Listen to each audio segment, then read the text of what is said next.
La contrainte et le désir. Comment nous attarder à des livres auxquels sensiblement l'auteur n'aurait pas été contraint, a écrit Georges Bataille. Cette citation vaut pour toute œuvre réussie. Dès notre arrivée au festival Premier Plan, nous avons rencontré le réalisateur de Mods, Serge Boson. Celui-ci, lors de la discussion après le film, nous a dévoilé qu'il était le plus souvent contraint par l'argent. Mods a été réalisé avec ses propres moyens financiers, c'était donc plus qu'une contrainte, mais un désir. Le désir, justement, est un thème qui envahit le film Les Garçons Sauvages. L'histoire est très perturbante. Les personnes qui étaient assises auprès de moi ont été souvent choquées. Encore une fois, le réalisateur Bertrand Mandico a déclaré qu'il avait fait ce film parce qu'il voulait le voir. Ce film a donc été contraint par la pulsion scopique.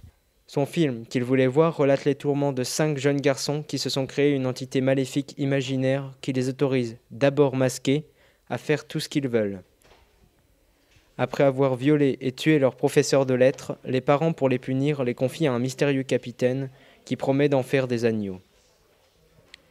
Ils se trouvent alors avec ce capitaine dans un inconfortable navire qui va les transporter vers une île huître.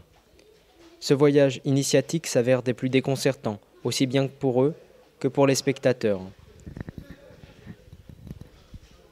Ce film va loin et frappe fort. Il ne se contente pas de sous-entendre ou d'utiliser l'implicite.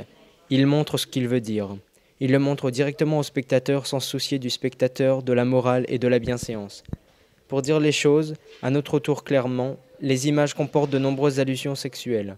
On voit ainsi le garçon boire avidement à la fontaine de sexe-fleur masculin, ou encore dévorer des fruits juteux dont la coque ressemble fortement à un pubis. Ces images ne sont pas si dérangeantes, même si certaines personnes ont été horrifiées par ces scènes répétitives et jugées inappropriées.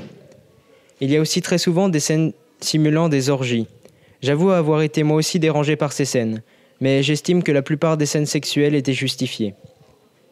Ce film est un chef-d'œuvre. Il traite à la fois de manière abrupte, complexe et douce du sexe et du genre. Il traite à la fois de manière crue et complexe de nombreux sujets, comme la question du genre, de l'homosexualité, du désir et de la violence, de la métamorphose du corps vers l'âge adulte et de l'animalité dans l'homme. Jusqu'où peuvent nous amener nos désirs ? En discutant avec d'autres spectateurs du film, j'ai noté que nous n'avions pas vu au sens littéral du terme le même film. Ce film dérange et atteint le spectateur. Beaucoup étaient perturbés, d'autres énervés et en colère. Moi, j'étais conquis.